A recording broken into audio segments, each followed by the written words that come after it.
Salam dan bahagia. Selamat datang di ruang kolaborasi modul 2.1 pembelajaran diferensiasi oleh kelompok 3 calon guru penggerak angkatan 10 Kabupaten Jombang. Anggota kelompok 3. Kelompok ini dibentuk berdasarkan jenjang sekolah. Kelompok 3 terdiri dari Pak Amin, Bu Yuda, Bu Yuliana, dan Bu Papi. Pada tugas ruang kolaborasi ini, kami menelaah skenario pembelajaran yang dilakukan Pak Dudidam di jenjang SMP. Berikut ini skenarionya. Pak Dudidam adalah seorang guru SMP yang ingin mengajarkan murid-muridnya tentang iklan.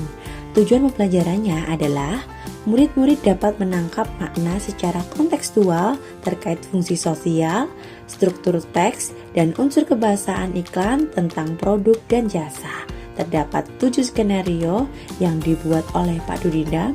Berikut ini adalah skenarionya. Secara garis besar, skenario yang dilakukan Pak Dudidam yaitu ada 7. Yang pertama, diskusi seluruh kelas. Yang kedua, tulis berbagi dengan pasangan lain. Yang ketiga, kelompok kecil. Keempat, kelompok besar. Kelima, tugas individu. Keenam, tugas berjenjang sesuai dengan kemampuan. Dan yang ketujuh, memilih lokasi belajar yang sesuai dengan cara belajar. Untuk melihat lebih detail skenario pembelajaran yang dilakukan Pak Dudidam dapat diakses melalui link yang ada di deskripsi box di bawah ini. Berikut ini adalah hasil telaah kami terhadap pembelajaran yang dilakukan Pak Dudidam. Nomor 1. Apakah kebutuhan belajar murid yang sedang berusaha dipenuhi oleh Pak Dudidam? Dari skenario pembelajaran yang kami telaah, Pak Dudidam berusaha memenuhi kebutuhan belajar murid, yaitu yang pertama, kesiapan belajar murid, kedua, minat belajar murid, dan yang ketiga, profil belajar murid. Pertanyaan nomor 2. Bagaimana cara Pak Dudidam menentukan kebutuhan belajar murid? Pak Dudidam menentukan kesiapan belajar murid dengan memberikan pertanyaan pemandu pada awal pembelajaran. Hal ini tercermin pada langkah nomor 1. Yang kedua, Pak Dudidam memberikan tantangan dengan 3 skenario berdasarkan tingkat kemampuannya. Sedangkan untuk minat belajar murid, Pak Dudidam meminta murid untuk menuliskan 3 hingga 5 iklan yang menarik bagi mereka. Sedangkan untuk profil belajar murid, Pak Dudidam mendorong murid untuk memilih lokasi yang mendukung cara belajar mereka. Pertanyaan nomor 3. Strategi pembelajaran berdiferensiasi apa yang digunakan oleh Pak Dudidam?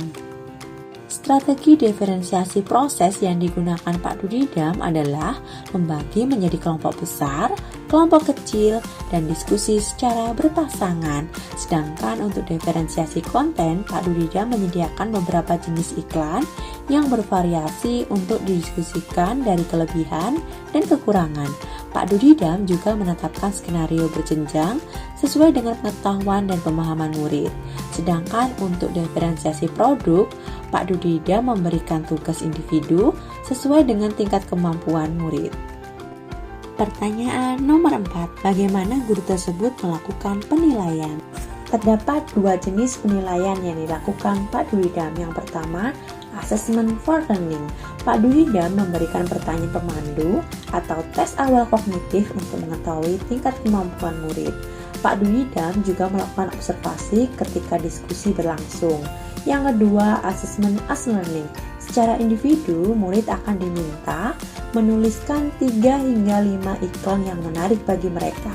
Mereka lalu berbagi apa yang dituliskan dengan satu teman lainnya secara berpasangan.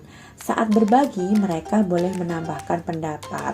Setiap pasangan kemudian berbagi dengan pasangan lain. Selain itu, Pak Dudidam memberikan tugas individu. Ia membedakan penugasannya sesuai dengan kemampuan murid.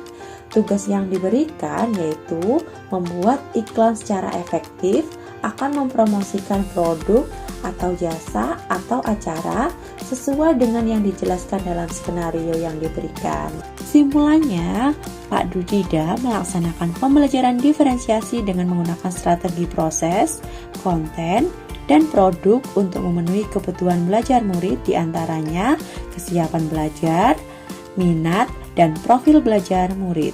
Selain itu, Pak Dwida melaksanakan 2 jenis penilaian, yaitu Assessment for Learning dan Assessment as Learning. Itulah tadi hasil diskusi kelompok 3. Semoga menginspirasi rekan-rekan semua. Sampai jumpa di tugas selanjutnya. Salam guru penggerak.